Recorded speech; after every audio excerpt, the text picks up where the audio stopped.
xəmir, çörək xəmiri, bulqa, qoğal, nə bilim, imенно mayalı belə xəmir bişirəndə mayalı şirniyyatları o çox yaxşıdır. Amma quru drojen o da yaxşıdır. Xəmirdə gec. Ay sağ ol. Amma çörəyə, bulqalara, qoğala yaş maya məsləhət görürəm. Yəni o yaxşıdır. İndi yəndə 1 kilo un, 450 qram kərə yağ, 4 dənə sarısı, 5 qram yaş maya, 1 çimdik duz, 1 çay qaşıq pesok, 200 mg süd.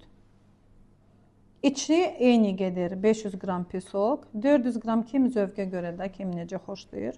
Pesok zövqə görə vurun. Mən həmişə 400-450 vuram. Yəni o qədər rovnu vurmuram. Çünki çox pesok içində xırt-xırt olur, xoşlamıram. Yox, naborot pesok çox olanda quru çıxır.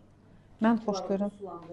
Yox, naborot. Amma az vururam ki, hildi yazın bir çay qaşığı ona. İçinə hildi gedir. Amma içi